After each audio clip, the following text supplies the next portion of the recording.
নমস্কাৰ প্ৰিয় বন্ধু বান্ধৱীসকল 29 মাৰ্চ শনিবাৰে অৰ্থাৎ কালিলৈ বছৰৰ প্ৰথম সূৰ্যগ্ৰহণ শনিগ্ৰহে ৰাশি পৰিৱৰ্তন কৰিব।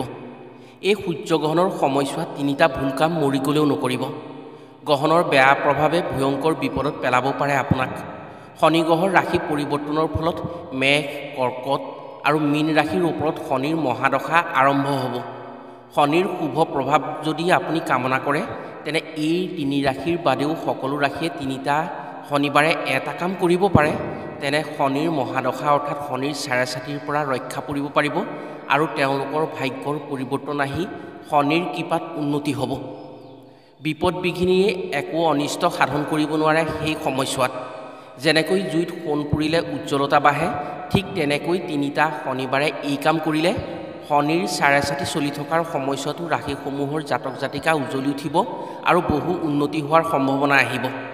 আজিৰ ভিডিঅ'ত আমি আপোনাক জনাম সূৰ্যগ্ৰহণৰ সময়ত কোন কোন ক্ষেত্ৰত কি ভুল কেতিয়াও কৰিব নালাগে, যাৰ বাবে জীৱনলৈ আগন্তুক দিনত ভয়ংকৰ বিপদৰ সন্মুখীন হ'বলগীয়া হ'ব পাৰে। শনিবাৰে সূৰ্যগ্ৰহণ আৰু অমাৱস্যা হোৱাৰ বাবে শনিৰ কোপৰ পৰা ৰক্ষা পৰিবলৈ কি কাম কৰা উচিত আৰু এই দিনাই শনিৰ ৰাশিৰ পৰিৱৰ্তনৰ বাবে মেঘ, কৰ্কট আৰু মীন ৰাশিয়ে এই দিনটোত কি কৰিব লাগিব বা অনাগত দিনত এই তিনি ৰাশিয়ে শনিৰ বাবে কি ক্ষেত্ৰত সাৱধান হ'ব লাগিব, যদি সাৱধান নহয় তেওঁলোকে কেনেধৰণৰ সমস্যাৰ সন্মুখীন হ'বলগীয়া পৰিস্থিতিত পৰিব পাৰে। সেয়েহে আজিৰ ভিডিঅ'টো যিসকল ব্যক্তিয়ে চাই আছে সেইসকল ব্যক্তিয়ে সম্পূৰ্ণকৈ ভিডিঅ'টো চাব। সূৰ্যগ্ৰহণ, শনি অমাৱস্যা বা শনিৰ ৰাশি পৰিৱৰ্তনৰ সংযোগত কি কৰিব লাগিব আৰু কি কাম ভুলতো কৰিব নালাগে, কথাসমূহ জানিব পাৰিলে নিশ্চয় উপকৃত হ'ব পাৰিব। গতিকে আজিৰ ভিডিঅ'টো প্ৰতিজন ব্যক্তিৰ বাবেই অত্যন্ত গুৰুত্বপূৰ্ণ ভিডিঅ'। শনি আৰু মংগলবাৰে পৰা অমাৱস্যাৰ মহত্ব অত্যন্ত বেছি। বছৰৰ 12টা অমাৱস্যাৰ ভিতৰত শনিবাৰে খুব কম অমাৱস্যা পৰে আৰু যদি পৰে সেই অমাৱস্যা অধিক শক্তিশালী হয়। বছৰৰ শেষৰ অমাৱস্যা শনিবাৰে পৰিছে। ইয়াৰ উপৰিও এই দিনাই শনিয়ে ৰাশি পৰিৱৰ্তন কৰিব আৰু 2025 বৰ্ষৰ প্ৰথম সূৰ্যগ্ৰহণ এইটো দিনতেই পৰিছে। সেয়েহে জ্যোতিষশাস্ত্ৰ অনুসৰি ইও এক আচৰিত সংযোগ। এই সংযোগৰ সময়ছোৱাত এটি সৰু ভুল কৰাৰ বাবেই কোনো ৰাশিৰ জাতক জাতিকা ভয়ংকৰ বিপদৰ আশংকা আহিব পাৰে। সূৰ্যগ্ৰহণৰ সংযোগৰ ফলত গ্ৰহৰ পৰিৱৰ্তন আহে আৰু মহাজাগতিক আলোড়ন হৈ শুভ আৰু অশুভ প্ৰভাৱৰ প্ৰতিফলন হয় ৰাশিসমূহৰ ওপৰত। আনহাতে নৱগ্ৰহৰ শনি হৈছে অতি ক্ষমতাশালী গ্ৰহ, যাৰ অশুভ প্ৰভাৱত সৰ্বশান্ত হৈ ছাৰখাৰ হ'ব পাৰে জীৱন। শাস্ত্ৰই এই কথা দেখাই গৈছে যে ৰজা হৰিচন্দ্ৰ সৰ্বহাৰা সৰ্বশান্ত হৈছিল শনিৰ প্ৰকোপৰ কাৰণেই। অমাৱস্যাৰ দিনাই শনিয়ে ৰাশি পৰিৱৰ্তন কৰিব। সেয়েহে যদি সাৱধান হ'ব পৰা নাযায় তেনে যিকোনো ৰাশিৰ জাতক জাতিকাৰ কুণ্ডলীত যদি গুৰুৰ দশা অশুভ থাকে তেনে বিপদত পৰাটো নিশ্চিত হ'ব। সেয়েহে জ্যোতিষশাস্ত্ৰৰ অনুসৰি যদি এই মহাসংযোগৰ সময়ত সূৰ্যগ্ৰহণৰ প্ৰভাৱ আৰু শনি গ্ৰহৰ অশুভ দৃষ্টিৰ পৰা বাচি ভৱিষ্যতৰ দিনত উজ্জ্বল কৰিব বিচাৰে তেনে আজিৰ ভিডিঅ'ত কোৱা কামসমূহৰ ওপৰত নিশ্চয় গুৰুত্ব দিলে আগন্তুক বিপদৰ পৰা ৰক্ষা পৰিব পাৰিব। প্ৰিয় বন্ধু বান্ধৱীসকল, তেনে জানো আহক শনিবাৰে অমাৱস্যা, শনিৰ ৰাশি পৰিৱৰ্তন আৰু সূৰ্যগ্ৰহণৰ সংযোগৰ সময়ত আপুনি কোনসমূহ কাম কেতিয়াও কৰিব নালাগে আৰু এই সংযোগত কি কাম কৰিব পাৰিলে উন্নতি অহাৰ সম্ভাৱনা আছে। সূৰ্যগ্ৰহণৰ সময়ত কৰা কি কামৰ বাবে গ্ৰহ নক্ষত্ৰৰ শুভ প্ৰভাৱ পৰে আৰু কি কামৰ বাবে গ্ৰহ নক্ষত্ৰৰ অশুভ প্ৰভাৱ পৰি উন্নতিত বাধা আহে। কথাসমূহ কোৱাৰ আগতেই আপোনাক এটি সৰু অনুৰোধ জনাওঁ, ভিডিঅ'টো যদি ভাল পায় তেনে এটা লাইক কৰাৰ লগতে কমেণ্ট বক্সত গুৱাহাটীপতি শনিক ভক্তি কৰি ওম শনিদেৱাই নমঃ বুলি লিখিবলৈ কেতিয়াও নাপাহৰিব। আৰু যদি আমাৰ চেনেললৈ প্ৰথম আহিছে তেনে চেনেলটো ছাবস্ক্ৰাইব কৰাৰ লগতে অন্য 10জনে উপকৃত হোৱাকৈ ভিডিঅ'টো শ্বেয়াৰ কৰিবলৈ অনুৰোধ জনালোঁ। এবাৰ শনিদেৱে বাবা হনুমানক নিজৰ শক্তিৰে বশ কৰিবৰ বাবে তেওঁ কোপদৃষ্টি বাবা হনুমানৰ ওপৰত দিছিল। সেই কথা বাবা হনুমানে গম পোৱা নাছিল। তেওঁ নিজৰ স্বামী শ্ৰীৰামক জপ কৰি থকাৰ সময়তে শনিৰ কোপদৃষ্টিত হনুমানৰ শিৰত প্ৰৱেশ কৰি হনুমানৰ মূৰ গধুৰ হৈ পৰিছিল।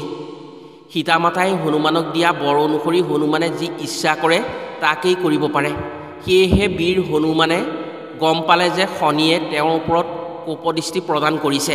সেয়েহে হনুমানে নিজৰ নেগুৰেৰে এটা প্ৰকাণ্ড শিল উঠাই আনি শনিৰ মূৰত তুলি দিলে। প্ৰভু ৰামক কৰা ধ্যান সমাপ্ত নোহোৱালৈকে হনুমানে শনিৰ শিৰত সেই প্ৰকাণ্ড শিলটো তুলি ৰাখিলে। যেতিয়া ধ্যান কৰি সমাপ্ত হ'ল তেতিয়া শনিয়ে হনুমানক কাকুতি মিনতি কৰি নিজৰ ভুল স্বীকাৰ কৰি শিলটো নমাই দিবলৈ কোৱাত হনুমানে সেই শিলটো নমাই দিলে। কিন্তু শিৰত সেই শিল লৈ থকাৰ বাবে শনিৰ গাত ভীষণ বিষ অনুভৱ হ'ল। তেতিয়া হনুমানক সেই বিষৰ পৰা পৰিত্ৰাণ পাব পৰাৰ বাবে উপায় বিচাৰিলে শনিয়ে। তেতিয়া হনুমানে ক'লে, তিল তেল যদি শনিয়ে নিজৰ গাত লগাব পাৰে তেনে তেওঁৰ বিষ মুহূৰ্ততে আঁতৰি যাব। হনুমানৰ কথা শুনি শনিয়ে নিজৰ গাৰ ভীষণ বিষ কমাবৰ বাবে নিজৰ শৰীৰত তিল তেল লগালে আৰু সেই কষ্টৰ পৰা পৰিত্ৰাণ পালে। তেতিয়া শনিয়ে হনুমানক ক'লে, হে মহাবীৰ হনুমান, তোমাৰ ওপৰত আৰু তোমাৰ ভক্তৰ ওপৰত মই কোনোদিন বেয়া দৃষ্টি নিদিওঁ আৰু যিজনে মোক তিল তেলেৰে পূজা কৰিব তেওঁক মই সকলো বিপদত ৰক্ষা কৰিম। সেইদিনাৰ পৰাই তিল তেল শনি মহাৰাজৰ প্ৰিয় হৈ পৰিল। শনিবাৰে অমাৱস্যা, শনিৰ ৰাশি পৰিৱৰ্তন, সূৰ্যগ্ৰহণৰ ফলত গ্ৰহৰ শুভ প্ৰভাৱ যদি আপুনি আশা কৰে তেনে সূৰ্যগ্ৰহণ যেতিয়া সমাপ্ত হ'ব অৰ্থাৎ 6:16 পাছত আপোনাৰ ঘৰত এগছি তিল তেলৰ চাকি শনিৰ নাম স্মৰণ কৰি শনি ফটো বা শনি মূৰ্তিৰ ওচৰত গোটেই ৰাতিটো পাৰিলে জ্বলাই ৰাখক। যদি আপুনি তিল তেল নাপায় আৰু যদি শনি মূৰ্তি বা শনি ফটো আপোনাৰ ঘৰত নাই তেনে বাবা ভোলানাথৰ চৰণত এগছি সৰিয়হৰ তেলৰ চাকি নিজ হাতেৰে জ্বলোৱাৰ ব্যৱস্থা কৰক। শনিৰ কোপদৃষ্টিৰ পৰা ৰক্ষা পৰিব পাৰিব। ইয়াৰ উপৰিও শনিৰ ৰাশি পৰিৱৰ্তনৰ ফলত যি 3 ৰাশিৰ ওপৰত শনিৰ মহাদশা হ'ব, শনিৰ চাৰেচাতি আৰম্ভ হ'ব, মেষ, কৰ্কট আৰু মীন এই 3 ৰাশিৰ ব্যক্তিয়ে 29 মাৰ্চ শনিবাৰে সন্ধিয়া এই কাম কৰাৰ উপৰিও 3টা শনিবাৰে যদি শনিদেৱক ভক্তি কৰি শনি মন্দিৰ বা আহঁত গছৰ তলত এগছি তিল তেলৰ বন্তি জ্বলাব পাৰে তেনে শনিৰ মহাদশাৰ সময়ত সম্পূৰ্ণ সুৰক্ষিত হৈ থাকিব পাৰিব। এই 3 ৰাশিৰ ব্যক্তিয়ে যদি শনিৰ চাৰেচাতিৰ সময়ত বা শনিৰ মহাদশাৰ সময়ত তেওঁলোকে বিপদৰ পৰিৱৰ্তে যদি নিজৰ উন্নতি কামনা কৰে তেনে প্ৰতি সপ্তাহৰ শনিবাৰে শনিৰ বাবে এগছি তিল তেলৰ বন্তি জ্বলোৱাৰ ব্যৱস্থা কৰক। প্ৰিয় বন্ধু বান্ধৱীসকল, এতিয়া জানো আহক সূৰ্যগ্ৰহণৰ সময়ছোৱাত কোনসমূহ ভুল কাম কেতিয়াও কৰিব নালাগে। কালিলৈ অৰ্থাৎ 29 মাৰ্চ শনিবাৰে দুপৰীয়া 2:20 পৰা সন্ধিয়া 6:16 ভিতৰত কোনো ৰাশিৰ জাতক জাতিকাই এইসমূহ ভুল কাম কৰাৰ পৰা দূৰত থাকিব পাৰিলে নিজৰ বাবেই অতি মংগলজনক হ'ব। সূৰ্যগ্ৰহণৰ সময়ত হোৱা মহাজাগতিক পৰিক্ৰমাৰ ফলত গ্ৰহ নক্ষত্ৰৰ অশুভ প্ৰভাৱৰ পৰা ৰক্ষা পৰিব পাৰিব। গ্ৰহণৰ সময়ছোৱাত বিশেষকৈ কোনো ধৰণৰ খাদ্যবস্তু গ্ৰহণ কৰিব নালাগে।